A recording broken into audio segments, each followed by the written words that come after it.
ఆ యొక్క విశ్వాసం కలిగిన వారిని, ఏది దేవుణ్ణి ప్రేమించే విశ్వాసం కలిగిన వారిని దేవుడు కాపాడతాడంట. ఎవరిని కాపాడుతా అంటాడు దేవుడు? లైవ్ వస్తుందా? ఆ యొక్క విశ్వాసం కదా, ఏది దేవుణ్ణి ప్రేమించి వారిని దేవుడు కాపాడతాడంట. దేవుడు మహిమ కలుగును గాక కదా. ఇది మనసులో పెట్టుకోవాలి. దేవుడు ఎవరిని కాపాడతాడు చెప్పండి కదా. ఇప్పుడు దేవుడు మనల్ని కాపాడాలని మనసు మనకి ఉన్నదా లేదా? ఉందా? ఉంది కదా బిడ్డ. దేవుడు నన్ను అంటే మనల్ని కాపాడాలనుకుంటే మనం ఏం చేయాలి? దేవుని యందు దేవుణ్ణి ప్రేమించాలి, విశ్వాసం ఉంచాలి.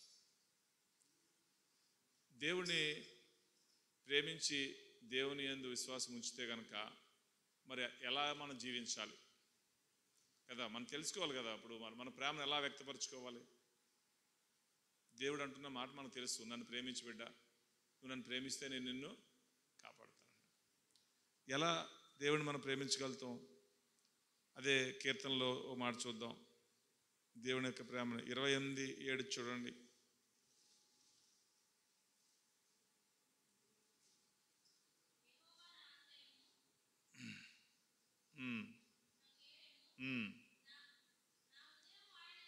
కదా. ఇప్పుడు దేవుడు మనకి సహాయం చేస్తే, దేవుడు మనల్ని కాపాడాలంటే, దేవుడు మనల్ని కాపాడాలంటే ఏం చేయాలంట? మన హృదయం ఆయన యందు నమ్మకం ఉంచాలి. దేవుడు మనల్ని కాపాడాలి, దేవుడు మనకు సహాయం చేయాలి కదా. చేయాలంటే, ఆయన కాపాడాలంటే, మనకు సహాయం చేయాలంటే, మనకు మేలు చేయాలంటే ఏం చేయాలి? మనం మన హృదయంలో నమ్మకం ఉంచాలి. ఏముంచాలి? నమ్మకం ఉంచాలి. దేవుడి మీద నమ్మకం ఉంచాలి. దేవుడి మీద నమ్మకం ఉంచినట్లయితే దేవుడు నిన్ను కాపాడగలుగుతాడు.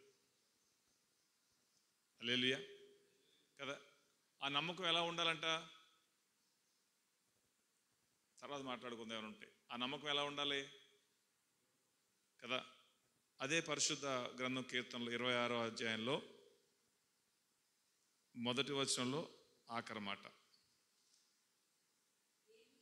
ఏమీయు సందేహం అనేది నువ్వు పడకుండా దేవుని యందు నువ్వు నమ్మకం ఉంచాలి కదా.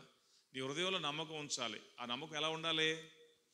అసలు ఏ మాత్రం కూడా సందేహం అంటే ఏంటి?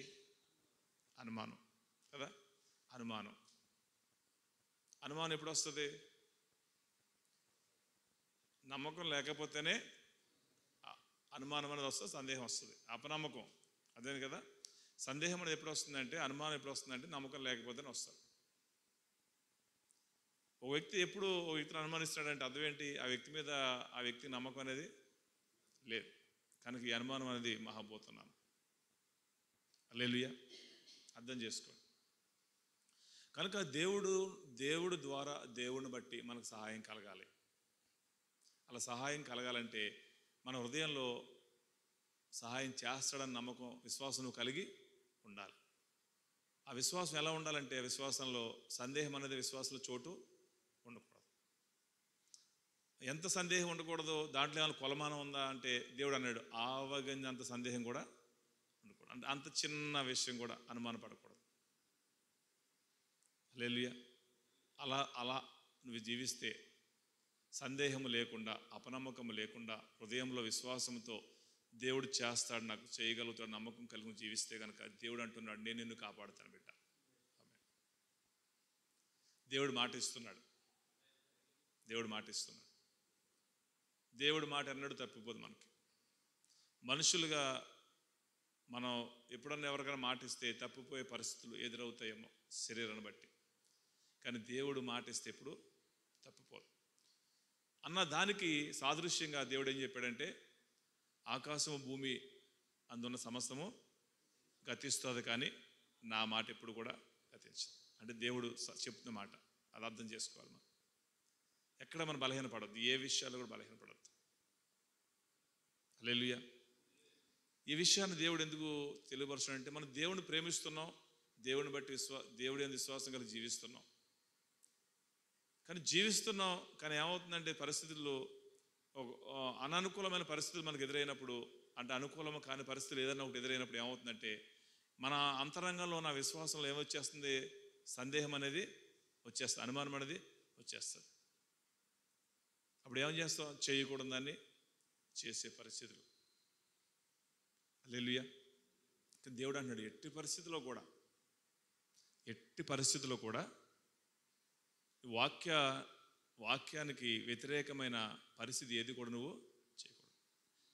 అంటే ఆఖరికి దేవుడు చెప్తున్న మాట ఏంటంటే, అంటే మన యాత్ర ముగుస్తుంది అన్న ఆ సమయం వరకు, అంటే ఎప్పుడు ముగుస్తుంది అన్నది నేను ఇప్పుడు కామెంట్ చేయను, కానీ అంటే రేపే ముగుస్తుందా, ఇంకో 10 సంవత్సరాలు ఉంటుందా, 20 సంవత్సరాలు ఉంటుందా అన్నది మన చేతిలో లేదు. కానీ అంటే మనం అర్థం చేసుకోవాలని చెప్పి దేవుడు చెబుతున్నాడు. ఎప్పుడు దేవుడు అనుమతిస్తే అప్పుడు దాకా ఏం చేయాలి? ఎట్టి పరిస్థితులు అనుమానానికి, సందేహానికి హృదయంలో చోటు అనేదే తావివ్వకూడదు. అలాంటి విషయాలు మనం ఎన్నోసార్లు వింటూనే ఉన్నాం. మేషక్ షడ్రక్ అబేద్నెగోలు ఏమాత్రం సందేహం వాళ్ళకి పడలే. వాళ్ళ పరిస్థితులన్నీ అనుకూలించకపోయినా, వారికి పరిస్థితులన్నీ వారు అనుకున్నట్లుగా అక్కడ జరగకపోయినా, ఉండకపోయినా, ఎక్కడా దేవుడి యొక్క మాటలను బట్టి సందేహానికి చోటు ఇవ్వకుండా నమ్మకంగా జీవించారు వాళ్ళు. హల్లెలూయా. ఒక దానియేలు లాంటి వ్యక్తి, ఒక వ్యక్తి, రాజు అనబడిన వ్యక్తి వచ్చి ఒక ఆజ్ఞ ఇచ్చాడు, ప్రార్థన చేయొద్దు, ఒక 1 నెల రోజులు నా దగ్గర తప్పితే ఎక్కడ కూడా ఎవరికి విజ్ఞాపన చేయొద్దు, ప్రార్థన చేయొద్దు అని చెప్పి. కానీ దానియేలు ఏం చేశాడు? దేవుని యొక్క మాటను బట్టి, దేవుని ప్రేమించే యొక్క ప్రేమను బట్టి, దేవుని చెప్పిన మాటలు లోబడే జీవితాన్ని బట్టి తన ఇంటికి వెళ్ళి యథావిధిగా యెరూషలేము వైపు తిరిగి ప్రార్థన చేసే జీవితం.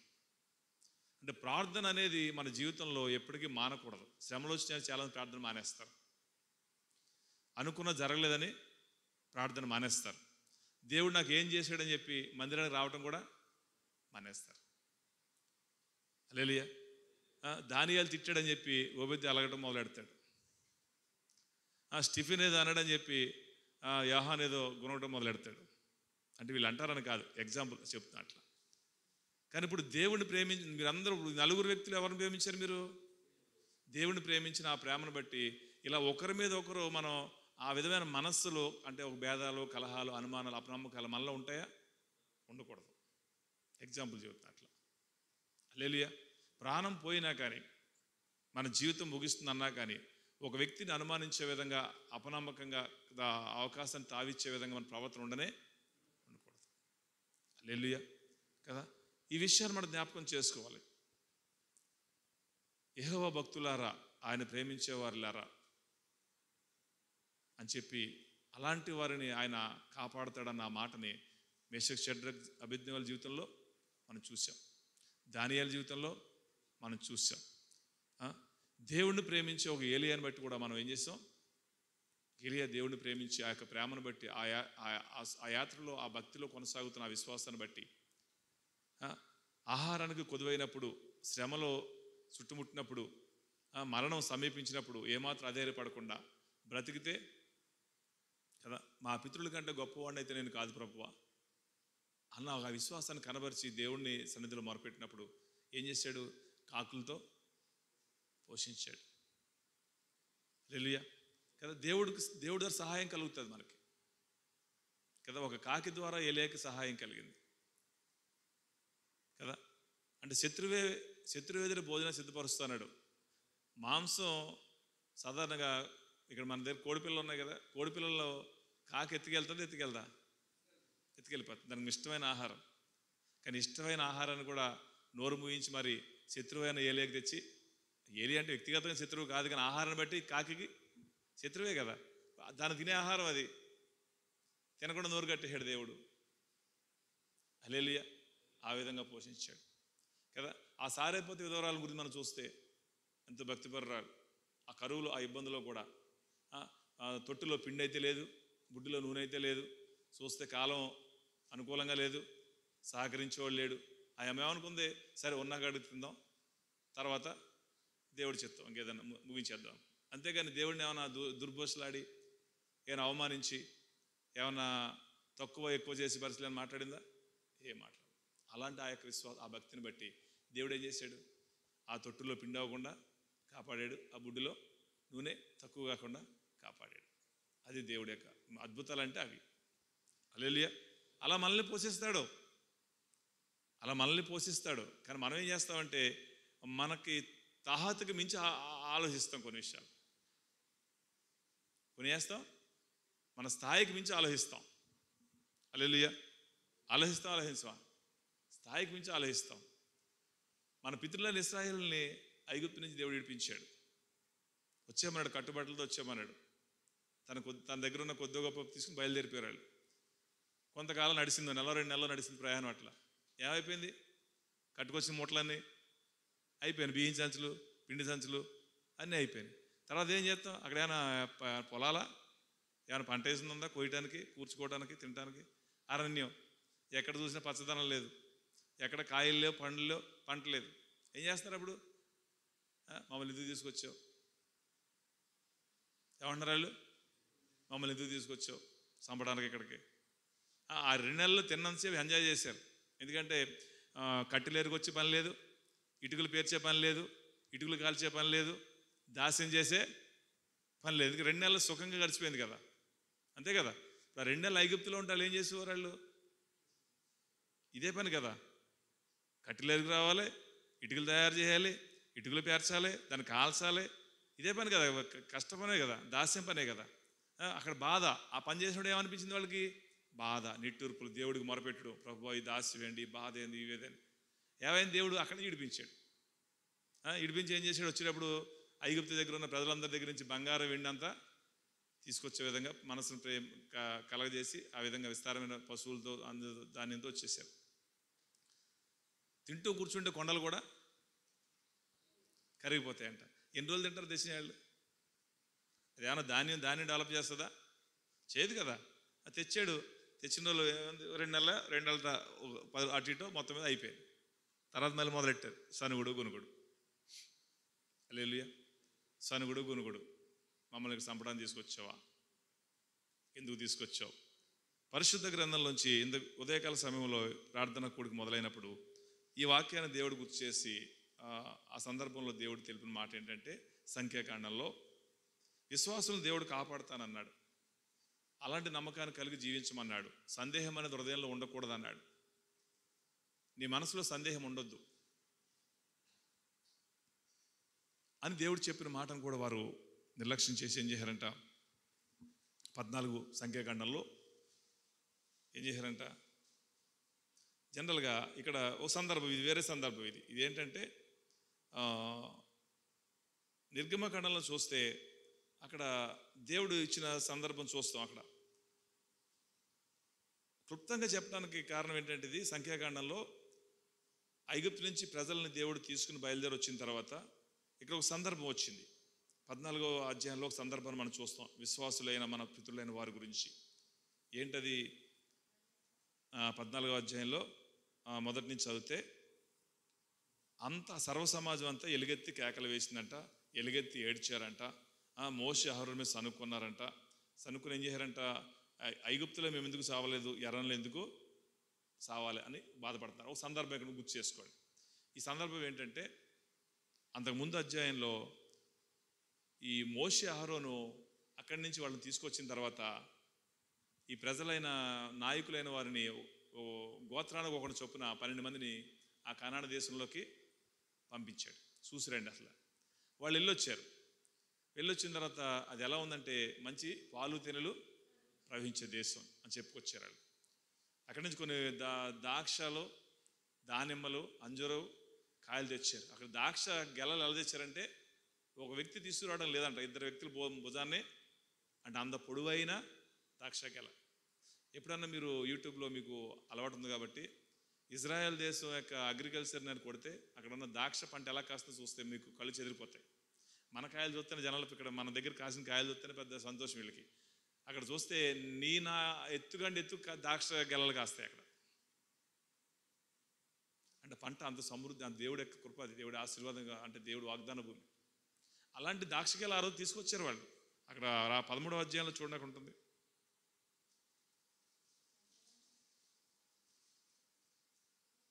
హల్లెలూయా.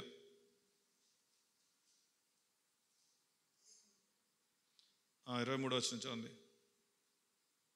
వారు ఎస్కోలే లోయలోనికి వచ్చి అక్కడ ఒక గెల ద్రాక్ష చెట్ల యొక్క కొమ్మను కోసి దండెంత ఇద్దరు, దండెం అంటే తెలుసు కదా, మోసుకోవటం, ఇద్దరు వ్యక్తులు మోస్తే, అంటే ఒక వ్యక్తి తేవడానికి అవకాశం లేదు. అది అలాంటి ఆశీర్వాదకరమైన భూమి అది. ఆ భూమిని ఇస్తానని వాగ్దానం చేశాడు దేవుడు వీళ్ళకి. ఎక్కడున్నప్పుడు అంటే అబ్రహాంకు వాగ్దానం చేశాడు, అదొక అంతస్తు అయిపోయింది. తర్వాత ఆ మోషే అహరోనులు ఐగుప్తులో ఉన్న ఈ దాసులను వారి దగ్గరికి వెళ్ళి చెప్పాడు, దేవుడు ఇస్తాడు బయలుదేరదామని కదా. అలాంటి వాగ్దాన భూమి. వారు బయలుదేరి వచ్చిన తర్వాత చూసి రమ్మని దగ్గరికి వచ్చాక పంపించాడు. వెళ్ళిన తర్వాత ఆ చూసొచ్చి, ఆ భూమిని చూసొచ్చి అన్నీ వచ్చిన తర్వాత అక్కడ జరిగిన పరిస్థితులు ఏంటంటే నాన్న, అక్కడ చూస్తే అక్కడ చెప్తున్నారంటే ఏమని, వారు ఏం చేస్తున్నారు తెలుసా? అక్కడ చూసొచ్చి 28వ వచనంలో 13:28లో ఏం చెబుతున్నారంట, ఆ జనులు అక్కడ ప్రజలను చూశారంట. ఆ ప్రజలు ఎలాంటి వారంటే ఆ 13 ఆఖరిలో ఉంటుంది మాట. వాళ్ళు 13:32 ఆఖరిలో మాట ఉంటుంది చూడండి. ఆ జనులందరూ ఉన్నత దేహులు.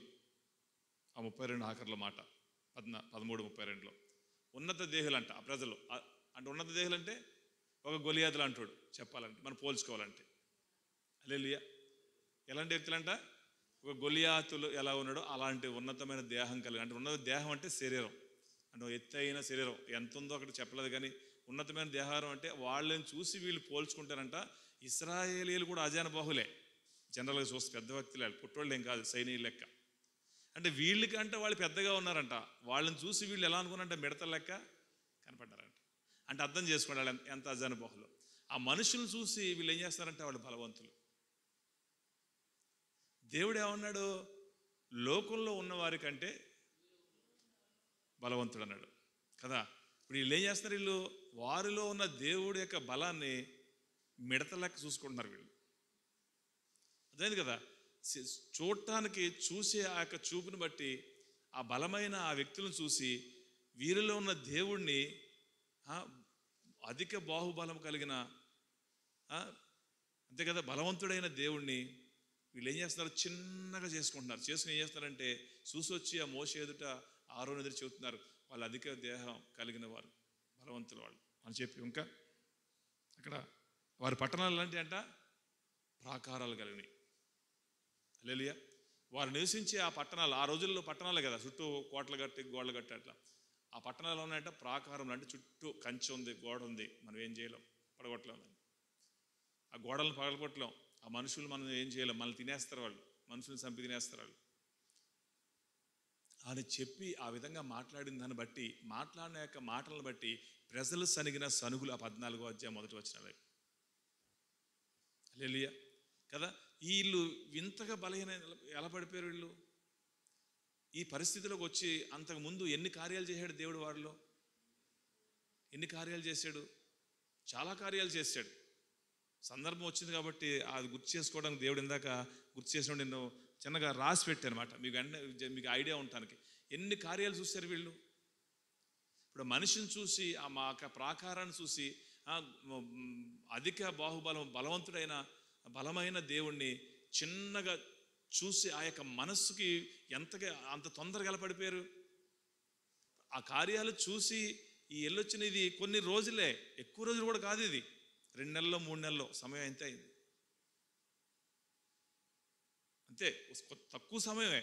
ఏదో సంవత్సరాలు గడిచిపోలే, తరాలు గడిచిపోలే, కొత్త తరం రాలే. చూసిన వాళ్ళే, అక్కడ చూసిన వాళ్ళు ఏం చూశారు దేవుడు చేసిన కార్యాలంటే, అక్కడ చూస్తేనన్నా ఆ నిర్గమకాండంలో కొన్ని విషయాలు చెబితే మీరు రాసుకోండి. అంటే మీకు ఆల్రెడీ మీకు ఐడియా ఉందో లేదో, కొన్ని అక్కడ దేవుడు చేసిన కార్యాలు మీకు గుర్తు చేయాలని ఇష్టపడుతున్నాడు. అక్కడ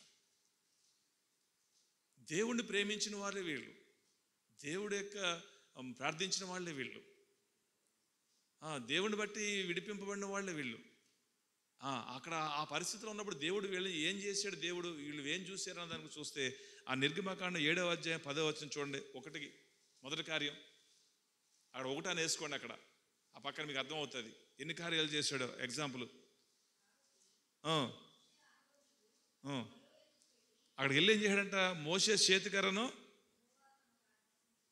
చేతికర్రను అక్కడ పడేశాడంట. అక్కడ వాళ్ళు ఎదురుగుండా పడేస్తే ఏమైందంట, కర్ర ఏమైందంట, పాముగా మారిపోయిందంట. ఒక అద్భుతమైన కార్యం. అద్భుతమే కదా ఇది, ఒక ఆశ్చర్యమైన కార్యమే కదా, ఒక ఆశ్చర్యమైన కార్యమే కదా. ఇలాగ వాళ్ళు కూడా చేశారంట అవతల వాళ్ళు. హల్లెలూయా. ఈ కార్యాన్ని చేసినప్పుడు వాళ్ళు కూడా, ప్రజలు విన్నారు. కొంతమంది చూసి ఉండొచ్చు కానీ విన్నైతే విన్నారు వాళ్ళు. తర్వాత చూస్తే ఆ 7వ అధ్యాయం 20వ వచనం చూడండి. అక్కడ ఏం చేశాడంట, అలా చేసినా వాళ్ళు నమ్మలేదంట. ఆ ఐగుప్తీయులు నమ్మనప్పుడు ఏం చేశాడంట, మోషే తన చేతిలో ఉన్న కర్రను ఏం చేశాడంట, ఆ నీటి మీద కొట్టాడంట, నీళ్ళ మీద, అక్కడ ఉన్న నీళ్ళ మీద కొట్టాడంట. ఏమైందంటే అప్పుడు ఐగుప్తు దేశం అంతా నీళ్ళన్నీ ఏమైపోయినట్ట, రక్తంగా ఎర్రగా అయిపోయినాయంట. ఎక్కడ ఎర్రగా అయిపోయినాయి, కొట్టిన ప్రాంతంలో ఎర్రగా కావటం కాదు, ఐగుప్తు దేశం అంతా నీళ్లు ఎర్రగా అయిపోయినాయంట. హల్లెలూయా. ఈ కార్యాలు వాళ్ళు చూశారు అక్కడ. తర్వాత ఏం చేశారంటే అదే 8వ అధ్యాయం 5వ వచనంలో, 8వ అధ్యాయం 5వ వచనంలో అక్కడ ఏమైందంట, విస్తారమైన కప్పల్ని పుట్టించాడంట. హల్లెలూయా. విస్తారమైన కప్పలు, ఇంటి నిండా కప్పలే. ఎలా ఉంటుందని పరిస్థితి, మనిషికి ఎలా ఉంటుంది, ఎప్పుడూ చూడని విధంగా విస్తారమైన కప్పల్ని పుట్టించాడంట అక్కడ. ఈ కార్యాన్ని కూడా వాళ్ళు చూశారు వాళ్ళు. తర్వాత ఏం జరిగిందంటే అక్కడ 8:16లో, 8వ అధ్యాయం 16లో అక్కడ ఉన్న దుమ్ముని, ఆ ధూళిని కొడితే ఏమైందంట, పేలుగా మారిందంట. తలలో 2 పేలు ఉంటేనే మనిషికి నిద్ర ఉంటుందా, గోకేది గోకుతారు. తలలో 2 పేర్లు ఉంటేనే మనిషికి స్థిమితం ఉండదు. అలాంటిది ఏమైందంట, దుమ్ముని దేవుడు ఆజ్ఞ ఇవ్వగానే ఏమైందంట, విస్తారమైన పేలు. అంటే అర్థమైందండి నీకు, ఇప్పుడు కోడిపేను అనేది మనకు కనపడుతుంది కళ్ళు ఎదురుగుండా. కోడిపేను పెడితే ఎలా ఉంటుంది, అసలు నీకు ఆడు మనిషికి తెర ఉండదు మళ్ళీ మునిగేదాకా. దాన్ని చూస్తే ఎలా ఉండదంటే ఆ మొత్తం అంతా అదే. ఈ మనలో లోపల చూస్తూ ఉంటాం కదా, అదే కదా. అలాంటి పరిస్థితిలోనే మనం ఇబ్బంది పడతాం. విస్తారమైన పేలు మారినప్పుడు వాళ్ళకి ఎలా ఉంటుంది, సుఖం ఉంటుందా? ఈ అద్భుతాన్ని, ఈ ఆశ్చర్యమైన కార్యాన్ని అక్కడ చూశారు వాళ్ళు. అదేవిధంగా 8:21లో చూస్తే అక్కడ ఏమైందంట, ఈగల గుంపులు, 1-2 కాదు, ఒక 2 ఈగలు ముఖం మీద ఆడితేనే బీపీ పెరుగుతుంది. బీపీ లేనివాడికి కోపం వస్తుంది కదా, ఇరిటేషన్ వస్తుందా లేదా, సిరాకు వస్తుందా లేదా, నిద్ర పట్టదు. పడుకున్నాడు ముఖం మీద ఈగ పోలితే నిద్ర వస్తుందా, నిద్ర లేదు, నిద్ర ఉండదు. నిద్ర లేని మనిషి ఏముంటుంది, అసమాధానం, అసహనం కదా, ఆందోళన వచ్చేస్తుంది, రోగం వచ్చేస్తుంది. విస్తారమైన గుంపులు ఈగలు పుట్టినాయంట. ఇక్కడ ఏమైందంట, ఈ ఈగలు పుట్టినప్పుడు దేవుడు ఓన్లీ ఐగుప్తీయులు నివసించే ప్రాంతంలోనే వచ్చి, ఇశ్రాయేలు నివసించే ప్రాంతంలో లేదు. ఇక్కడి నుంచి దేవుడు ఏర్పరచడం మొదలెట్టాడు. అంతకుముందు జరిగిన ఏమైంది, అంతటా జరిగింది. కానీ ఇక్కడ ఏమైంది, వేరుపరచడం. అంటే వాళ్ళు అర్థం చేసుకుంటారు, అంటే మన దగ్గర ఈగలు, అక్కడ ఈగలు ఉన్నాయి. దేవుడు చేసే కార్యాన్ని వాళ్ళు చూశారు వాళ్ళు. తర్వాత ఏం చేశారంటే అక్కడ 9:3 వచనంలో ఏమైందంట, పశువులకి తెగులు రావటం. 9వ అధ్యాయం 3వ వచనంలో ఆ పశువులకు సంబంధించిన గొర్రెలు కానీ, పశువులు కానీ, గాడిదలు కానీ ఏమైందంట, రోగం, తెగులు, రోగం రావటం. ఇశ్రాయేలీయుల పశువులకు రోగం రాలే. ద్వితీయోపదేశకాండం 28వ అధ్యాయం అంటాడు, దేవుని యొక్క బిడ్డల యొక్క పశువులని దేవుడు ఏం చేస్తాడంట, వృద్ధి చేస్తాడంట. ఏం చేస్తాడు, పశువుల మందను కూడా వృద్ధి చేస్తాడు. ఎందుకంటే పశువుల మందు వృద్ధి అవుతే తన బిడ్డలు వృద్ధి చెందుతారు. తెలుసు, పశువులు వృద్ధి చేసిన దాన్ని బట్టి వాళ్ళు వృద్ధి చెందుతారు. అంతే కదా. విస్తారమైన పశువులు కలిగిన వాళ్ళు. పాత రోజుల్లో ఎన్ని బర్రెలు ఉంటే అంత గొప్పాడు లెక్కాలంటే. ఈ రోజుల్లో కూడా సిటీలో ఒక 50 బర్రెలు ఉన్నట్టు కోటీశ్వరుడు. హల్లెలూయా కదా. ఏమైందంట, వీళ్ళ యొక్క పశువులకి, వీళ్ళ యొక్క జీవరాశులకి రోగాలు వచ్చి చనిపోయే పరిస్థితులు వస్తే, దేవుని బిడ్డలైన పశువులకి రోగం రాకుండా ఉండే పరిస్థితి. ఈ కార్యాన్ని కూడా వాళ్ళు కళ్ళారా చూశారు అక్కడ. తర్వాత ఏమైందంటే అక్కడ 9:8 7వ కార్యం, పొక్కులు దద్దుర్లు ఏమొచ్చినాయంట? విస్తారమైన పొక్కులు దద్దుర్లు. పొక్కులు దద్దుర్లు వస్తే ఎలా ఉంటుంది? యోబుకి ఏమొచ్చింది?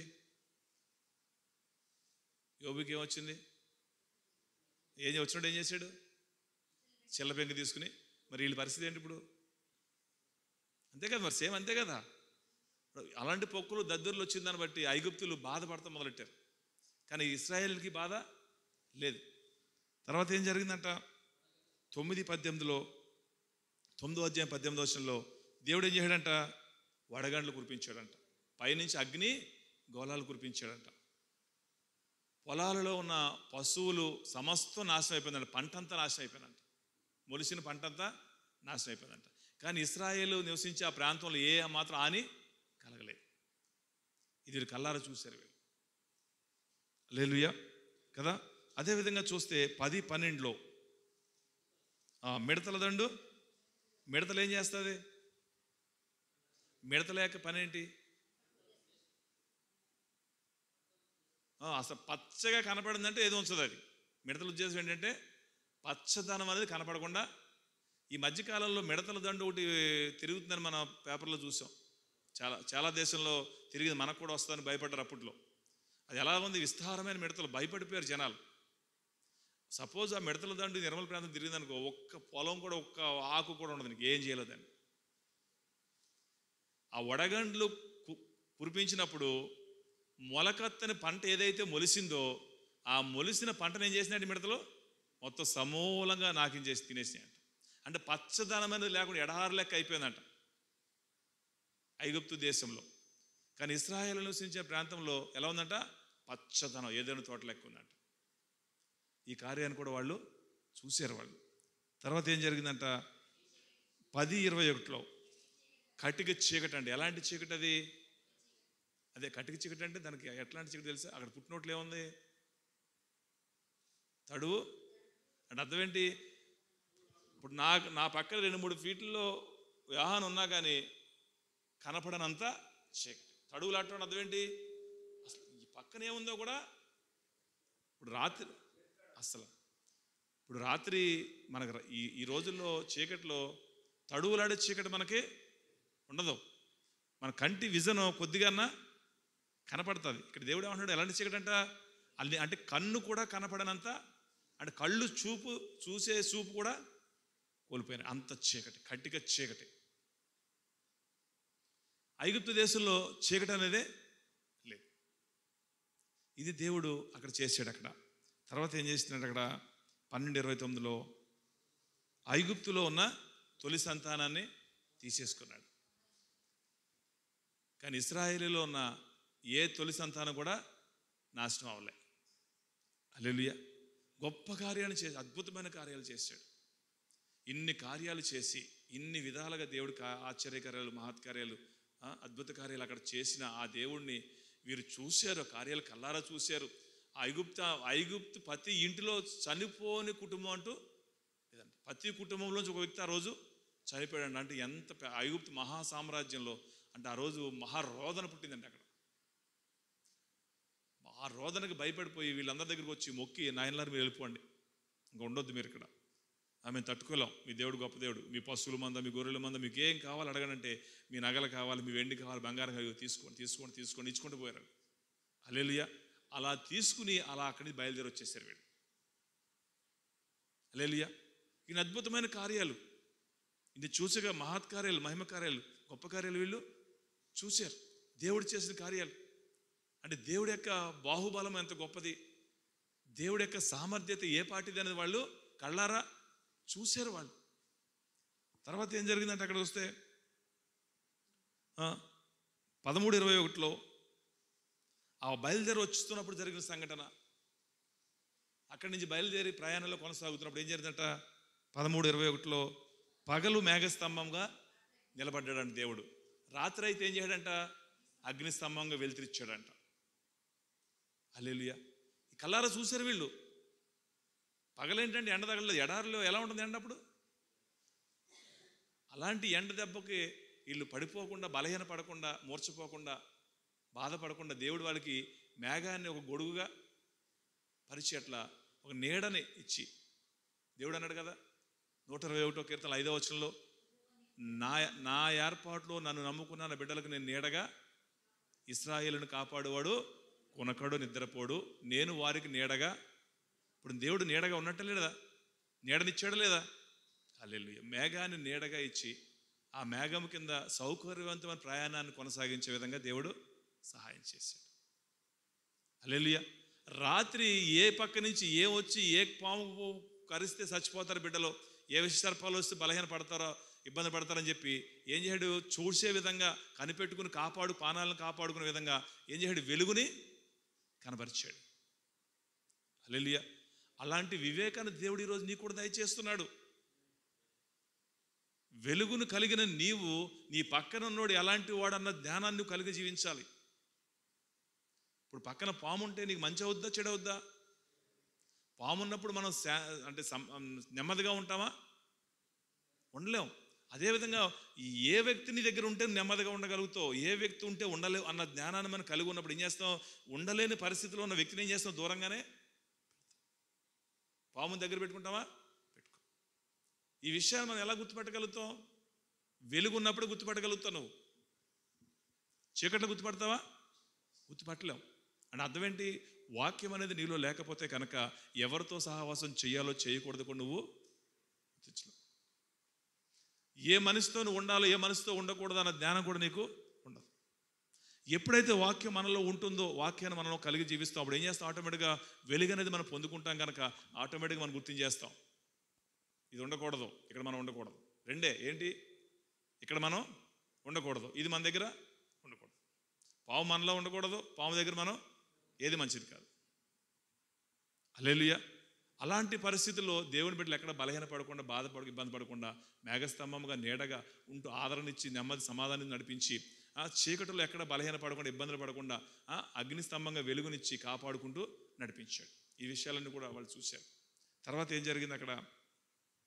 తర్వాత చూస్తే అంతగా ఆ 14:21 వచ్చేవాడికి ఇన్ని చేసుకుంటూ ఎక్కడ దాకా తీసుకొచ్చాడు? ఎర్ర సముద్రం వరకు తీసుకొచ్చాడు. ఎర్ర సముద్రం వరకు తీసుకొచ్చాడు. తీసుకొచ్చిన తర్వాత అక్కడ జరిగిన పరిస్థితి ఏంటి?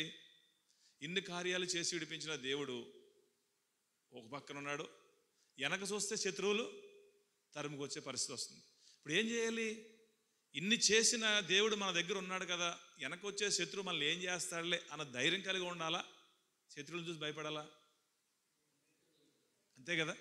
దేవుడు నాతో ఉన్నాడు, నా పక్షంగా ఉన్నాడు, ఇన్ని అద్భుతమైన కార్యాలు చేశాడు, ఇది చేయలేడా అని అన్న విశ్వాసం ఉండాలా? లేదా అనుమానం ఉండాలా? అర్థమైంది కదా. వీళ్ళు మనసు పాలు ఐగుప్తులోంచి వీరు ఐగుప్తుని విడిచిపెట్టి బయలుదేరారు, కానీ ఐగుప్తుకు సంబంధించిన మనస్సును మాత్రం వీళ్ళు విడిచిపెట్టలేకపోయారు. మనం లోకాన్ని విడిచిపెడతాం కొంతమంది, కానీ లోక సంబంధమైన స్వభావాన్ని మాత్రం విడిచిపెట్టాం. లోక సంబంధమైన స్వభావాన్ని ఎప్పుడైతే మనం విడిచిపెట్టమో అప్పుడు ఏం చేస్తాం? భయం అనేది మనలో ఎప్పటికీ ఉంటుంది. భయం ఏం చేస్తుందో తెలుసా? భయం ఏం చేస్తుందో తెలుసా? ఇంతకుముందే దేవుడు గుర్తు చేశాడు నాకు విషయం.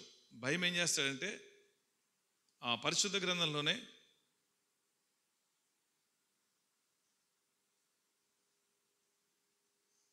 భయం ఏం చేస్తుందంట?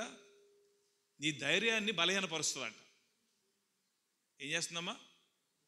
భయం ఏం చేస్తున్న? వాక్యంలో చెప్తున్న మాట అది. మన భయం ఏం చేస్తుందంటే మన ధైర్యాన్ని పోగొట్టేస్తుంది. అర్థమైందా? నీ ధైర్యం ఏంటి? మన ధైర్యం ఏంటి? యెహోవా ఈరే. ఏంటి? యెహోవా ఈరే అంటే దేవుడు చూసుకుంటాడు. ఇది మన ధైర్యం. ఈ ధైర్యాన్ని పోగొట్టే విధంగా ఏం చేస్తాడు సాతానుగాడు? భయం పుట్టిస్తాడు. భయం పుట్టిస్తాడు. దేవుడికి మహిమ కలుగును గాక, దేవుడికి మహిమ కలుగును గాక. హల్లెలూయా, హల్లెలూయా. ఇంతకు ముందే దేవుడు నాకు చూపించాడు ఆ మాట. అది కాదు, అది కాదు. హల్లెలూయా. మళ్ళీ నేను చూపిస్తాను మీ ప్రత్యేకంగా. మొన్న మనమే కాబట్టి ఒకరోజు చూపిస్తాను మీకు. హల్లెలూయా. ఈ భయం అనేది మనిషి యొక్క ధైర్యాన్ని ఏం చేస్తుంది? బలహీనపరిచేస్తుంది కదా. ఇప్పుడు గొలియాతును చూసి ఎందుకు భయపడ్డారు? అంతే కదా. ఆ ఉన్నతమైన ఆ దేహాన్ని చూసి, ఆ కలిగిన ఆ యొక్క భయాన్ని బట్టి వీరికి ఏమైంది? ధైర్యము చెడిపోయింది కదా. దేవుడు ఉన్నాడు, దేవుడు ఇశ్రాయేలు దేవుడు గొప్పవాడు, పరాక్రమవంతుడు, యుద్ధశూరుడు, ఆయన గురించి చెప్పాలంటే ఎన్నో విషయాలు బైబిల్ గ్రంథంలో మనకున్నాయి. కానీ ఏమైపోయింది? ఆ గొలియాతును చూడగానే పుట్టిన భయం ఏమైపోయింది? ఈ దేవుడిని పక్కకు ఉండడానికి మన స్పృహే మర్చిపోయాం. అంటే మన ఆయుధాలు మనం మర్చిపోయినట్టు పడిపోయింది. హల్లెలూయా. యెహోవా విశ్వాసులను కాపాడుతాడు. ఆ విశ్వాసాన్ని కాపాడుకోవాలి. ఆ విశ్వాసాన్ని ఆ హృదయంలో సందేహం అనేది లేకుండా ఆ విశ్వాసాన్ని హృదయంలో భద్రంగా కాపాడుకుని జీవించాలి. ఏ మాత్రం విశ్వాసంలో సందేహం అనేది ఉండకూడదు, ఏ మాత్రం ఉండకూడదు కదా. వీళ్ళు ఇన్ని రకాలుగా కార్యాలు చూసుకుంటూ వచ్చారు. వీళ్ళు వచ్చిన తర్వాత ఆ కనాను దేశంలోకి పంపినప్పుడు వాళ్ళు చూసి వచ్చిన తర్వాత వాళ్ళు తెలిసి తెలియక చెప్పిన ఆ యొక్క మాటలను బట్టి ఏమైపోయిందంట? వీరి యొక్క భయము ఆ ధైర్యాన్ని చెడగొట్టింది. దాన్ని బట్టి వీళ్ళు ఏం చేశారంట? ఈ 14వ అధ్యాయం సంఖ్యాకాండం మొదట్లో, ఆ తర్వాత మీరు చదివితే ఇవన్నీ అక్కడ చూస్తామాట. సనుగుడు గోనుగుడు ఎందుకు తీసుకొచ్చు? చంపడానిక? మా పిల్లల్ని చంపడానిక? మమ్మల్ని చంపడానిక? అంటే దేవుడు చేసిన గొప్ప కార్యాలను చూసి కూడా ఆ విడుదల పొందుకున్న ఆ యొక్క జీవితాన్ని బట్టి ఆ దాస్యం నుంచి విడిచించబడ్డాం, స్వతంత్రులుగా మనం ఎన్నిక చేయబడ్డాం. ఇప్పుడున్న ఈ సమాధానకరమైన జీవితం ఎంతో సంతోషం కలిగించే విధంగా ఉంది అని దేవుడి యొక్క ఆ మనస్సును ఏమాత్రం గుర్తించకుండా తిరుగుబాటు చేశారు కదా. అలా బయలుదేరి ప్రయాణించిన ఆ ప్రయాణాలంతట్లో కూడా ఈ విధంగా అవివేకంతో, అజ్ఞానంతో, అనాలోచితంగా అవిధేయత కలిగిన జీవితం జీవించిన దాన్ని బట్టి ఏమైపోయారు? వాళ్ళు అరణ్యంలోనే. దేవుడు వాళ్ళని కాపాడలేదు. ఆ కనాను దేశంలోకి వాళ్ళు వెళ్ళలేకపోయారు. ఎందుకు వెళ్ళలేకపోయారు? కారణం తెలుసా? 8వ వచనం 14-8 చూడండి.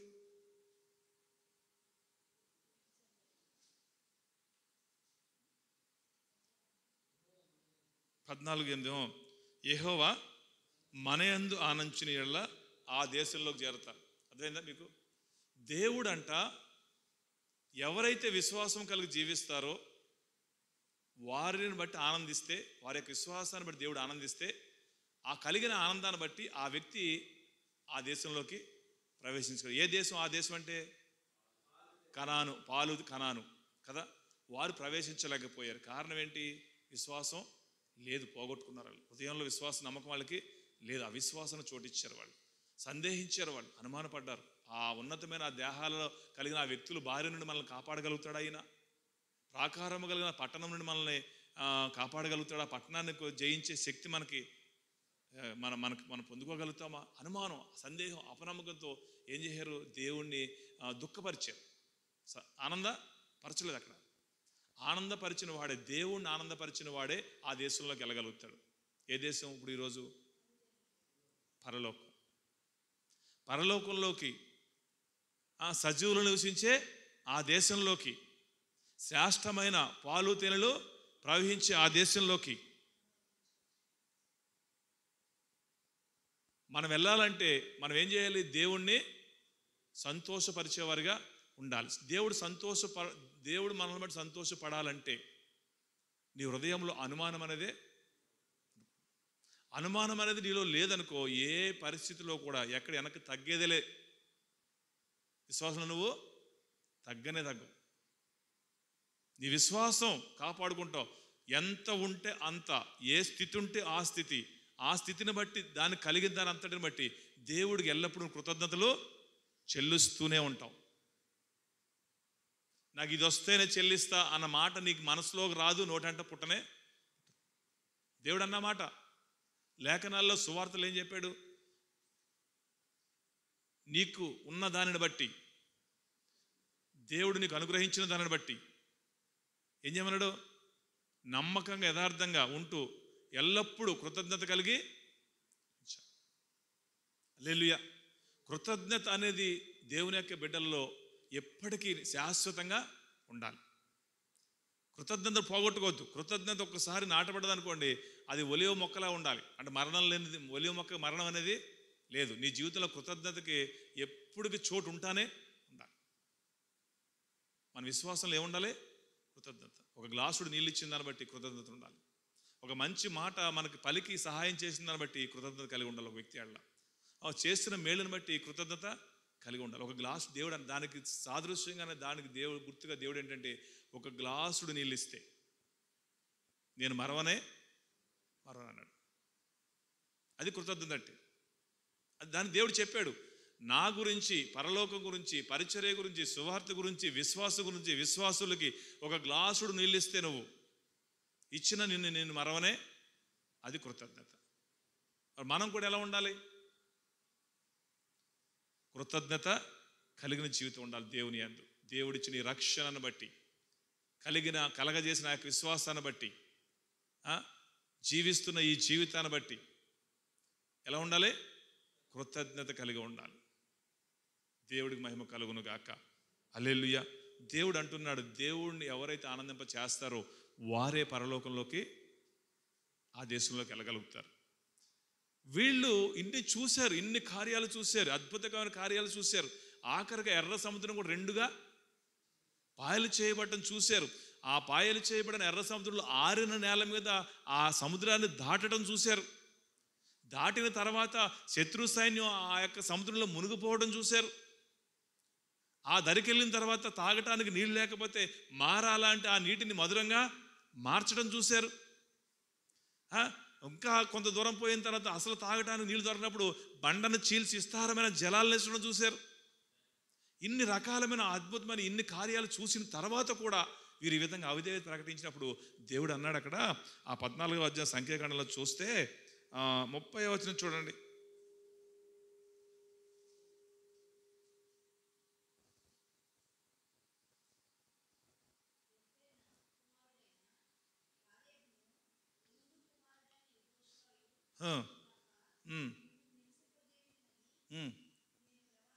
అలే చూసారా, దేవుడు అంటున్నాడు అక్కడ ఉన్న ఆ మహాసమాజం అంతటిలోంచి ఇద్దరు వ్యక్తులను దేవుడు చెప్పాడు. ఏమని? కాలేబు, యెహోషువ, వీరిద్దరు మాత్రమే ఆ ఆనందకరమైన ఆ దేశంలో, పాలు తేనెలు ప్రవహించిన దేశంలో వెళ్తారని. చూసారా, నేను అనుకుంటాను అప్పుడు దేవుడు నాకు గుర్తు చేస్తున్నాడు, ఇద్దరే వెళ్తారని చెప్పాడు. ఇక్కడ మిగిలిన వాళ్ళు ఎవరో 20 సంవత్సరాలు పైబడిన ఎవరో వెళ్ళనన్నారు. ఇప్పుడు 20 సంవత్సరాలు పైబడిన వాళ్ళు అహరోను ఉన్నాడా లేడా? మోషే ఉన్నాడా లేడా? ఉన్నాడు. కానీ దేవుడు అప్పుడే చెప్పేశాడు వాళ్ళిద్దరు వెళ్ళరాడు. ఎప్పుడు దేవుడు గుర్తు చేస్తున్నమాట నాకు.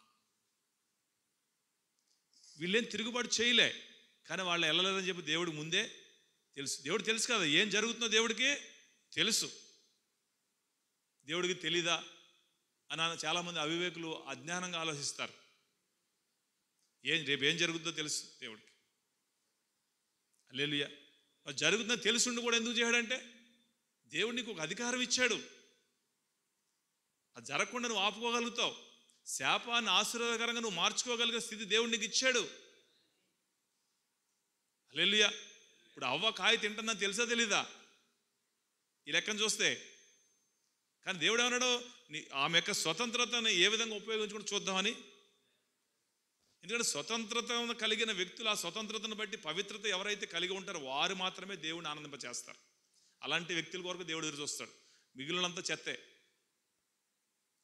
ఇప్పుడు ఎంతమందిని కోరుకుంటున్నాడు? ఇప్పుడు ఇద్దరిని కోరుకుంటున్నాడండి. ఎంతమంది ఉన్నారు అక్కడ 20 సంవత్సరాలు పైబడిన వాళ్ళు? చెప్పండి, ఎంతమంది ఉన్నారు? మీ ఊహ. 20 సంవత్సరాలు పైబడిన వాళ్ళు ఎంతమంది? సంఖ్యాకాండంలో, అదే సంఖ్యాకాండంలో 1వ అధ్యాయం 46వ వచనం.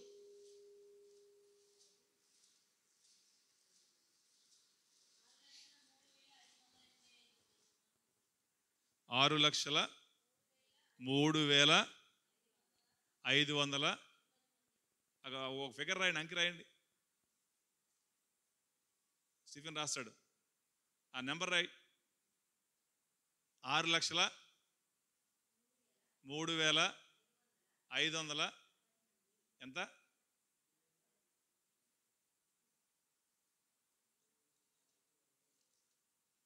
దేవుడికి మహిమ కలుగును గాక.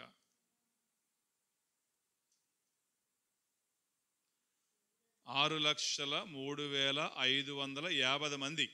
50 అంతే కదా? ఇప్పుడు దాంట్లో ఇద్దరు తీసేస్తే ఎంతమంది పోయినట్టు? అంతేగా లెక్క. అంతే. ఇక్కడ దేవుడు స్పష్టంగా చెప్పాడు, 20 సంవత్సరాలు పైబడిన వారు అందరూ అరణ్యంలో రాలిపోతారు, వీళ్ళిద్దరు తప్పితే.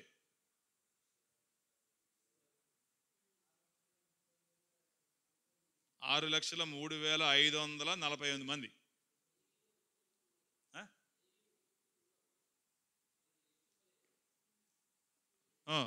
లెక్కింపబడిన వారు 20 సంవత్సరాలు పైబడినా లెక్కింపబడిన వారు వీళ్ళు.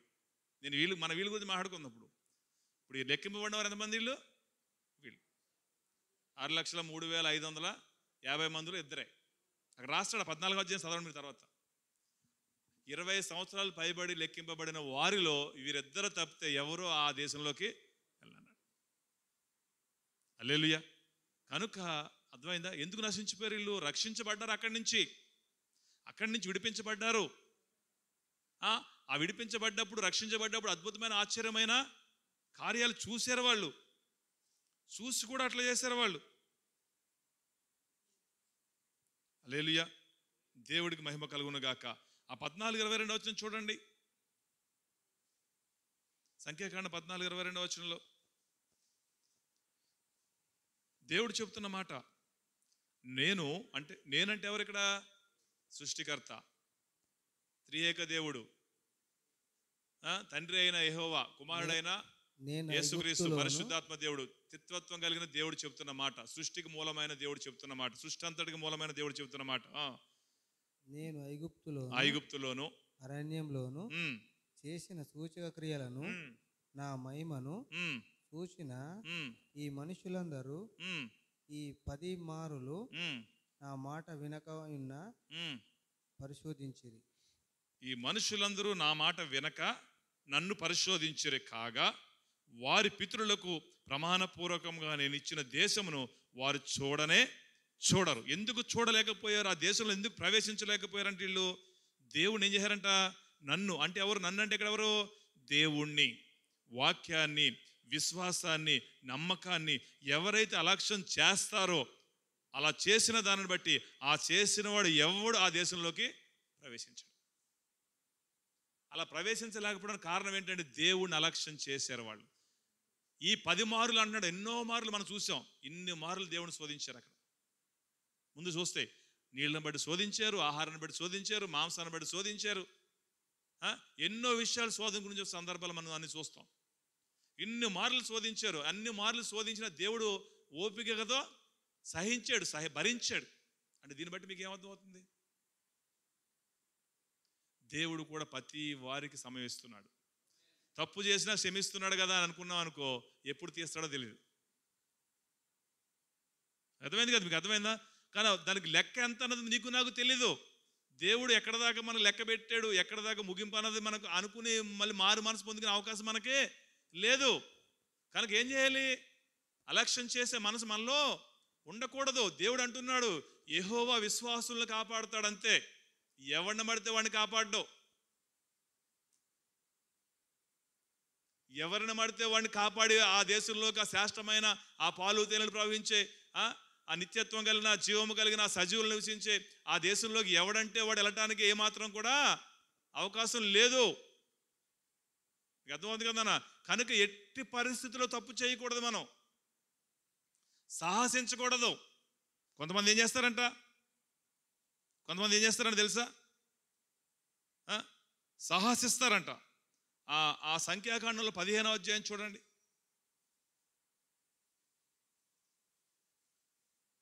ముప్పై వచనం.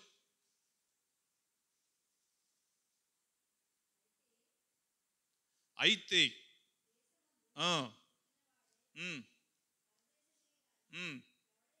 ఎవడైనను దేవుడు చెబుతున్నాడు.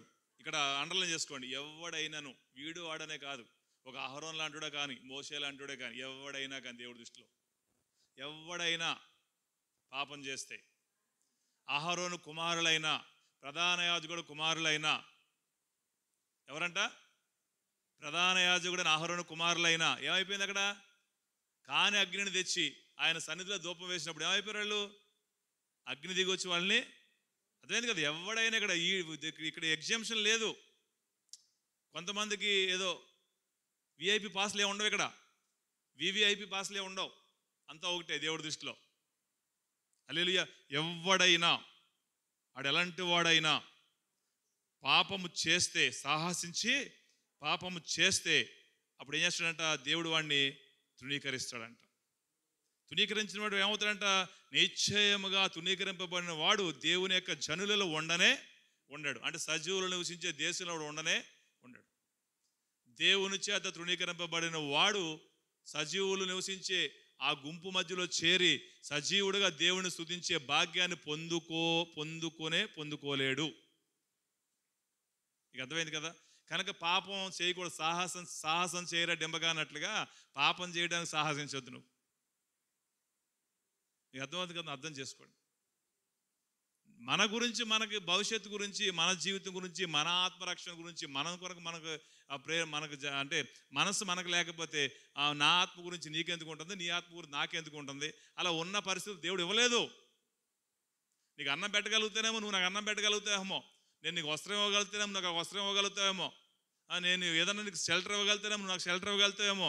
ఇవన్నీ బాహ్యమైన సంబంధం కలిగిన విధంగా చేసుకోగలుగుతాం. కానీ ఆత్మ సంబంధం విషయాలు ఏది మనం చేసుకోలేవు. నా నీతి నీకు పనిచేయదు, నీ నీతి నాకు ఏమాత్రం అక్కడికి రాదు.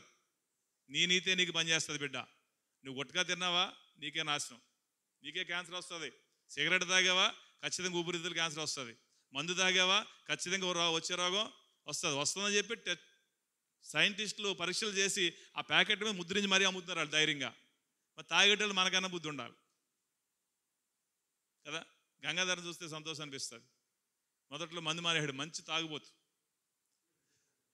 ఏం తాగుబోతు? సాక్ష్యం అది, తప్పేం కాదు. మంచి తాగుబోతు, మామూలు తాగుబోతు కాదు, మంచి తాగుబోతు. కానీ ఏమైపోయింది, దేవుడు మహాకృప. ఇప్పుడు దాన్ని చూస్తేనే ద్వేషిస్తాడు. కొంతకాలం ఏం చేశాడంటే, గుట్కా అలవాటు ఉండేది. లోపలికి వస్తే ఏమన్నా అనుకుంటారని చెప్పేసి ఆటో కింద సీటు కింద పెట్టుకొచ్చేవాడు,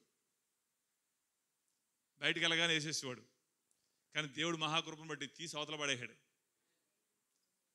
ఏం చేయాలో తెలియని పరిస్థితి. కానీ ఇప్పుడు ఏం చేస్తున్నాడు, ఏం చేయాలన్న జ్ఞానం కలిగి జీవిస్తున్నాడు. నేనంటే చెప్పడం కాదు, కానీ దశమ భాగం అనేది ఎప్పుడు అతని జీవితంలో మనకి ఇవ్వలే. అంటే ఎందుకు సందర్భం చెబుతున్నా అంటే సాక్ష్యం చెప్పాలని చెబుతున్నాను. పోయిన వారం వచ్చాడు, ఎంత ఇచ్చాడు అన్నది పక్కకు పెడితే కమిట్మెంట్ కవర్లో వచ్చి, అన్నా నేను తప్పు చేశాను అయ్యా డాడీ, దేవుడి మాట నేను తృణీకరించాను, ఇన్ని రోజులు నాకు తెలియలేదు, నేను పట్టించుకోలేదు, నాకు అర్థం కాదంటే వాళ్ళకున్న ఫైనాన్షియల్ స్ట్రగుల్ని బట్టి ఇప్పుడు 100 రూపాయలు అంటే 100 రూపాయలు ఏమవుతుంది, మనకి పనికి వస్తాయన్న ధీమా వస్తుంది కదా. సాధారణంగా మనసు అంతే కదా. ఆ పరిస్థితులు ఏమైపోయింది పాపం, దేవుడు ఇచ్చినా కానీ వాళ్ళకి దేవుడు అనుకోని రీతిలో 1 లక్షలు ఇచ్చాడు వాళ్ళకి. అది ఏమైపోయింది తెలిసి ఇప్పుడు అది బఠానీలా ఖర్చు పెట్టేశారు వాళ్ళు. హల్లెలూయా. తెలియకే అప్పుడు ఆ జ్ఞానం. కానీ ఇప్పుడు ఏమైందంటే రూపాయి వచ్చిన 10 రూపాయలు చేసి పరిస్థితిలోకి వచ్చేసాడు ఇప్పుడు. హల్లెలూయా. తీసుకొచ్చి కవర్లో పెట్టించి ప్రార్థన చేసుకెళ్ళాడు. నేను ఒక 10 అంటే 2 నెలల 3 నెలల కిందటి వరకు దశమ భాగాలంటే సంఘంలో ఎవరిని నేను అడగలేదు, ఎవరు ఇచ్చే పరిస్థితి లేవు. చెబుతున్నా కదా, ఒకళ్ళో ఇద్దరం. కానీ ఈ మధ్యకాలంలో నేను చూస్తే అంటే దేవుడి యొక్క సమర్పణ కానీ సేవ అంటే విశ్వాసం ఎడల నమ్మకం. ఇప్పుడు దశమ భాగం అనేది ఎందుకు ఇస్తాం, సేవకుని చూసిస్తాం. మామూలుగా సేవకుని చూసిస్తామా? ఇవ్వం కదా. సేవకుడు సంబంధం కాదు. ఇప్పుడు సేవకుడు దశమ సంబంధం లేదు. ఇప్పుడు దేవుడు క్రమం, అది క్రమం పెట్టడానికి దేవుడికి ఉంది. ఏమన్నాడంటే లేవీలకి స్వాస్థ్యం లేదు. సాధారణంగా సంపూర్ణమైన సేవ చేసేవాడు ఇహమందు వ్యాపారంలో వాడు ఎక్కడ వ్యాపారం చేయడు, ఉద్యోగం చేయడు, కుదరదాడికి. సంపూర్ణ సమర్పణ ఉన్నాడు, దేవుడి పిలుపులో ఉన్నాడు. సేవ చేసి అంటే ఉద్యోగం చేస్తూ వ్యాపారం చేస్తూ సేవ చేస్తూ ఉన్నారు, అది వేరే. ఆ కమిట్మెంట్ వాళ్ళు ఏం చేస్తారు, మనసు ఇష్టం వాళ్ళు చేయాలని మనసుతో చేస్తారు, వాళ్ళు సంతోషమే, అదొక అంతస్తు. హల్లెలూయా. ఇప్పుడు ప్రధాన యాజకుడు లేవీలను యాజకత్వం కలిగిన వారికి ఏమైనా స్వాస్థ్యం ఇచ్చాడా? ఇవ్వలేదు. మీరు తెచ్చిందే తీసుకుంటారు బిడ్డాళ్ళు. నువ్వు ఏదైతే తెస్తావో తెచ్చిన దాంట్లో వాళ్ళు నువ్వు ఇవ్వాలి. అదే వాళ్ళు జీవనోపాధి అని చెప్పించారు ఆ రోజుల్లో. కనుక ఏం చేశారు, ఆ రోజుల్లో దొంగ యాజకులు కొంతమంది అలా ఎక్కువ తేవాలి ప్రజలు అని చెప్పి ఏం చేశారంటే పాపానికి ఎక్కువ పూరుకొల్పారంట. వాళ్ళకి కానుకలు ఎక్కువ తేవాలంటే ఏం చేశారు, పాపం ఎక్కువ చేసే విధంగా ఎక్కువ వాళ్ళని రెచ్చగొట్టారంట. యెహెజ్కేలు గ్రంథం అయితే మీకు అర్థమవుతాయి. అర్థమైంది కదా. ఎలాంటి వాళ్ళు ఉన్నారు, అందరూ ఉన్నారు అట్లా. మంచి ఉంది, చెడు ఉంది. కానీ చెడుని ఏం చేయమన్నాడు దేవుడు, దూరం పెట్టు. మంచిని ఏం చేయమన్నాడు, హత్తుకో. ఇవి నువ్వే డిసైడ్ చేయాలి. ఇప్పుడు నా అంతటి నేను మంచివాడిని డబ్బా కొట్టుకుని నడుస్తుందా? స్టీఫెన్ నేను మంచివాడిని నడుస్తుందా? స్టీఫెన్కి సాక్ష్యం నేను చెప్పాలి, నా సాక్ష్యం స్టీఫెను చెప్పాలి. అది సాక్ష్యం దేవుడు అంగీకరిస్తాడు. ఇద్దరు సాక్ష్యాన్ని దేవుడే చెప్పాలి. హల్లెలూయా. మన సాక్ష్యాల్లో స్వార్థం ఉండొచ్చేమో, కానీ ఏ స్వార్థం లేని సాక్ష్యం దేవుడు రేపటి రోజున చెప్తాడు మనకి. హల్లెలూయా. దేవుడికి మహిమ కలుగును గాక. మన జీవితంలో వాళ్ళు సాహసించి దేవుడి మీద తిరుగుబాటు చేసినట్లుగా ఆ 10 మార్లు అన్ని మార్లు దేవుడి కార్యాలు చూసి కూడా దేవుని అందు విశ్వాసంలో సందేహం ఉండకూడదు, అనుమానం ఉండకూడదు అని దేవుడు చెప్పిన మాటను కూడా నిర్లక్ష్యం చేసి ఏ విధంగా అవిధేయత చూపించి సందేహించారో, అనుమానపడ్డారో, కలిగిన అనుమానాన్ని బట్టి సందేహాన్ని బట్టి వారి జీవితాలు అరణ్యాల మధ్యలోనే రాలిపోయినాయి. విడిపించబడ్డారు, రక్షించబడ్డారు, బాప్తిజం పొందుకున్నారు, మారు మనసు పొందుకున్నారు, మరణం తప్పించబడి అన్ని తప్పించబడ్డారు. కానీ మళ్ళీ ఏమైపోయింది? మళ్ళీ రెండో మరణానికి వాళ్ళు అప్పగించబడ్డారు. హల్లెలూయా. కారణం ఏంటి అలా చనిపోవడానికి కారణం? ఎబ్రీ రాసిన పత్రికలో ఒక మాట ఉంటుంది, దేవుడు గుర్తు చేస్తున్నాడు. ఎబ్రీ రాసిన పత్రికలో టైం బాగా అయిపోయిందా, తక్కువైందా?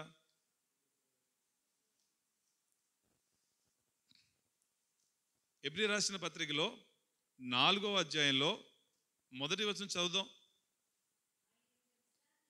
ఆయన కలగజేసిన, స్థిరపరిచిన, సిద్ధపరిచిన ఆ యొక్క విశ్రాంతిలో ప్రవేశించుదుమను వాగ్దానాలను ఇంకా ఆ విధంగా నిలిచి ఉండగా, ఒకవేళ ఆ వాగ్దానాన్ని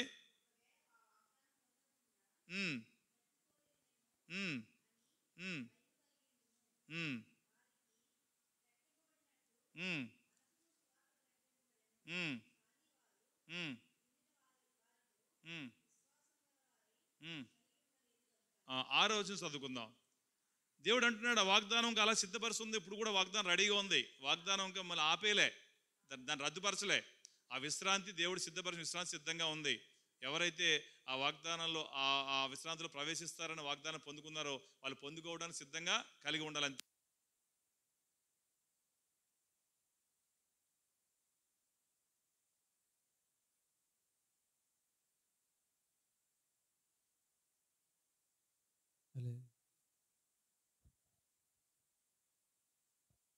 హల్లెలూయా కదా.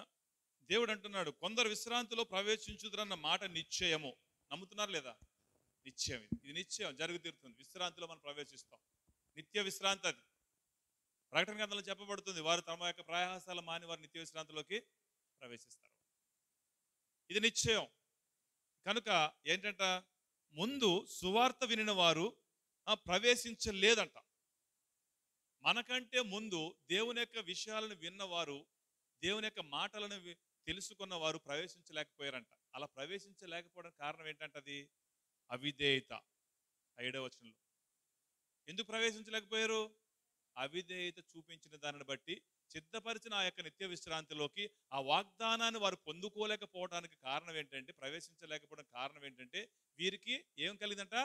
అవిధేయత. అంటే సందేహం, అనుమానం. అలా కలిగిన అనుమానం, సందేహాన్ని, అవిధేయతను బట్టి ఏమైందంట, ఆ మనుషుల యొక్క ఆ దేహాన్ని చూసి, ఆ కట్టడాలను చూసి దేవుని యొక్క బాహుబలాన్ని వీళ్ళు ఏం చేశారు? చిన్న చూపు చూశారు. హల్లెలూయా.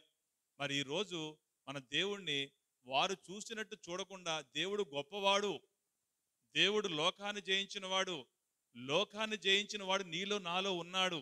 అలా జయించిన విశ్వాసం, అలాంటి జయించిన ఆ జయానికి కారణం మన విశ్వాసమే, ఆ జయ జీవితానికి కారణం అన్న మనసు నువ్వు కలిగి ఉంటే నువ్వు ఎక్కడన్నా తప్పిపోతావా? ఏ పరిస్థితులన్నా తప్పిపోతావు? అసలు తప్పిపో. ఎట్టి పరి తప్పిపో. తింటానికి తిండి లేకపోతే తప్పిపో. ఏదో బాగా ఐశ్వర్యం ఉన్నా తప్పిపో. జ్ఞానం ఉన్నా తప్పిపో. బలం ఉన్నా తప్పిపో. ఏదున్నా తప్పిపో. దేవుడికి మహిమ కలుగును గాక. దయచేసి మీరు అర్థం చేసుకోండి బిడ్డ. అదే విషయాలను దేవుడు తెలియపరుస్తున్నాడు అన్నమాట. దేవుడికి మహిమ కలుగును గాక కదా. ఈ విధంగా వాళ్ళు తిరుగుబాటు చేసి, అవిధేయత చూపించి, అవిశ్వాసాన్ని చూపించి, అనుమానించి, సందేహించి, దేవుడు విడిపించాడు, అక్కడ తీసుకెళ్తాడు, ఇన్ని గొప్ప కార్యాలు చేశాడు, ఎన్నడూ చూడని కార్యాలు చేశాడు, ఎన్నడూ అద్భుతమైన ఆశ్చర్యమైన కార్యాలు కళ్ళారా మనం చూసాం, ఎర్ర సముద్రాన్ని పాయలు, ఎన్ని రకాల కార్యాలు మనం చూసాం. ఇది చేయలేడా అన్న మనసు వారు రానే. ఒక పరిస్థితిని చూసి భయపడిపోయారు, ఒక సందర్భాన్ని చూసి భయపడిపోయారు. ఇంకొక ముఖ్య విషయం ఏంటంటే ఏంటి,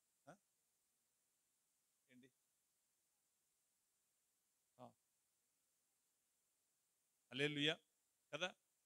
అది ఏమైపోయిందంటే సందేహించి, అనుమానించి, అపనమ్మకంతో, అవిధేయతతో వీరేమైపోయారు? ఆ పాలు తేనెలు ప్రవహించే దేశంలోకి వెళ్ళలేకపోయారు. ఆ మంచి దేశంలోకి వెళ్ళలేకపోయారు. శ్రేష్టమైన దేశంలోకి వెళ్ళలేకపోయారు. సజీవులు నివసించే దేశంలోకి వెళ్ళలేకపోయారు.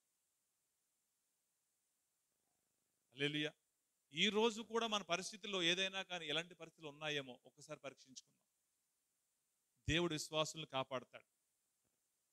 ఎలా కాపాడతాడంటే ప్రాణం పెట్టి కూడా కాపాడతాడు.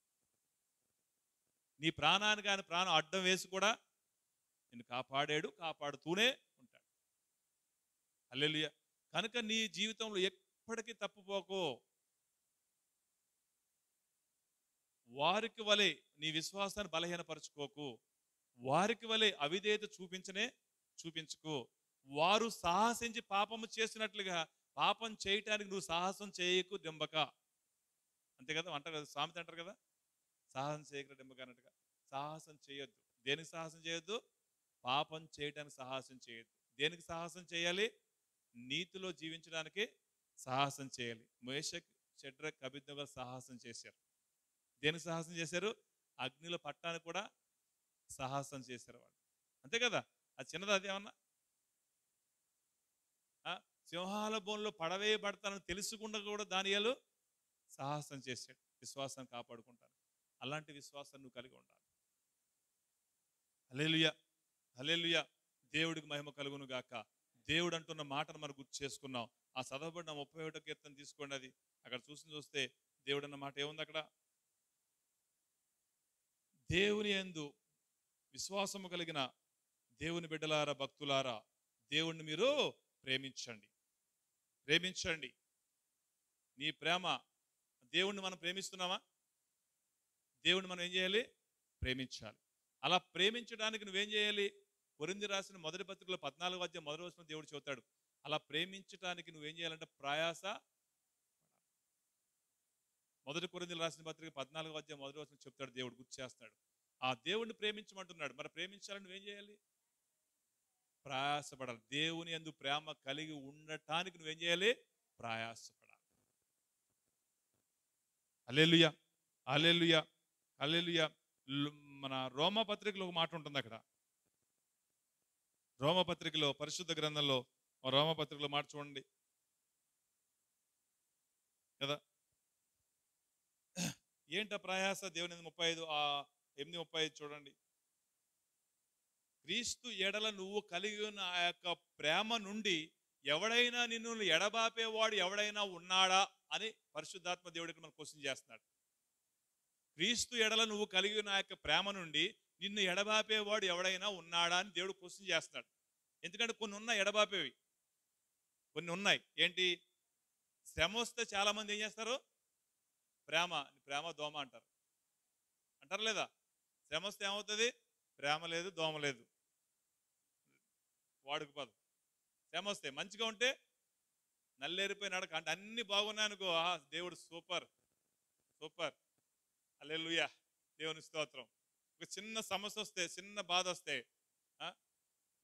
మళ్ళీ దేవుడి మీదే నింద, దేవుణ్ణే అవమానించటం.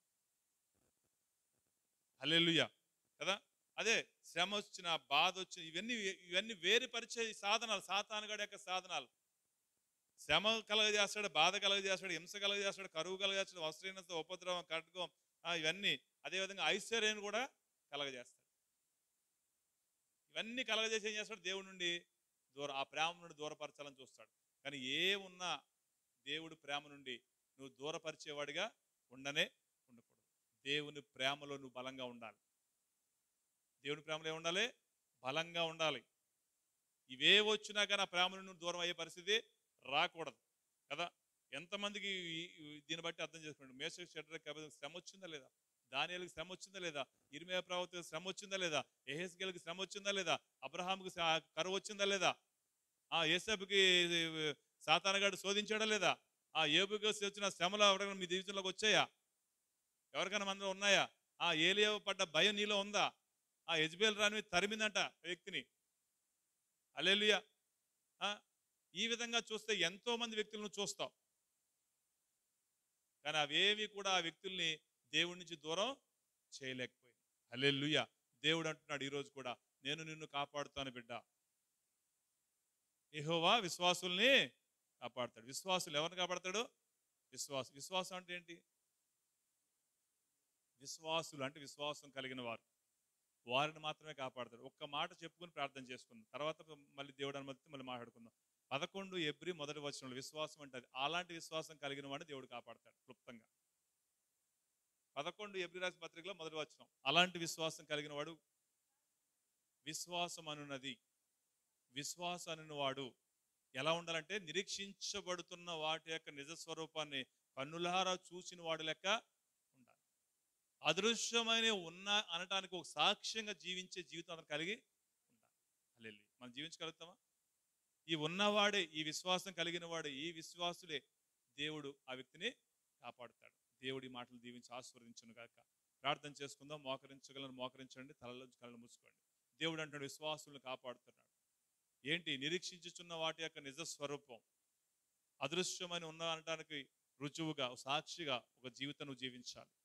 అలా జీవించినప్పుడు దేవుని యందు ప్రేమ కలిగి నువ్వు జీవిస్తున్నప్పుడు ఏది కూడా నేను దేవుని దూరం చేయదు. ఒక రోగం నిన్ను దూరం చేయదు, ఒక వస్త్రహీనత నిన్ను దూరం చేయదు, ఒక బాధ నిన్ను దూరం చేయదు, ఒక నింద నిన్ను దూరం చేయదు, ఒక మాట నిన్ను దేవుడు దూరం చేయదు, ఒక కరువు నిన్ను దూరం చేయదు. ఏది కూడా దేవుడు నిన్ను దూరం చేయదు. దేవుడు ఇంకా సమీపస్తులుగా నువ్వు మారాలి. సాహసించి మన జీవితంలో పాపం అనేది మనం చేయకూడదు. పాపం చేయడానికి సాహసం పనికిరాదు. ఆనాడు అన్ని చూసిన వారే, ఆ 10 మారులు అన్ని రకాలుగా అన్ని విషయాలు అన్ని మారులు దేవుని కార్యాలు చూసి కూడా ఒక వ్యక్తి యొక్క ఆకారాన్ని బట్టి, అక్కడున్న లోకంలో కట్టిన యొక్క గోడలను బట్టి, దేవుని యొక్క శక్తిని, దేవుని యొక్క బాహుబలాన్ని తక్కువగా అంచనా వేసిన దానిని బట్టి, తక్కువ చేసిన ఆ యొక్క విశ్వాసాన్ని బట్టి తమ జీవితాలను మధ్యలోనే రాలిపోయే విధంగా వాళ్ళు చేసుకున్నారు. అనవసరంగా రాలిపోయారు. వెళ్ళాల్సిన చోటుకి వెళ్ళలేకపోయారు. ప్రయాణంలోనే మాత్రం ముగించే పరిస్థితులు వచ్చేసిన వాళ్ళు. మనం అలా ఉండకూడదు. అర్ధాంతరమైన ప్రయాణం మన ముగింపు ఉండకూడదు. మన ప్రయాణానికి ముగింపు ఉండాలి. మన ప్రయాణం ఆగిపోకూడదు. మన ప్రయాణం నిరంతరం కొనసాగి మన గమ్యస్థానానికి మనం చేరుకోవాలి. కనుక ప్రార్థన చేసుకుందాం. ఎక్కడైనా సాహసించి పాపం చేసే పరిస్థితులు నీలో ఉంటే క్షమించమని అడుగు. నీ విశ్వాసంలో పాపానికి చోటు ఉండకూడదు. యెహోవా భక్తులారా, దేవుణ్ణి ప్రేమించిన వారులారా, దేవుని చేత ప్రేమింపబడిన వాళ్ళారా, దేవుని యొక్క ఏర్పాటులో పిలవబడిన వారులారా, దేవుని రక్తంతో కొనబడిన వారులారా, స్వరక్తం ఇచ్చి సంపాదించిన వారులారా, దేవుని సొత్తైన ప్రజలారా, దేవుని బిడ్డలారా, దేవుణ్ణి మీరు ప్రేమించండి. ఆ ప్రేమని కాపాడుకోండి. ఆ ప్రేమ కొరకు ప్రయాసపడండి. లోకము కొరకు ప్రయాసము కాదు. లోకము అందున్న సమస్తము గతించిపోతుంది. ఆ ప్రయాసం వ్యర్థం నీకు.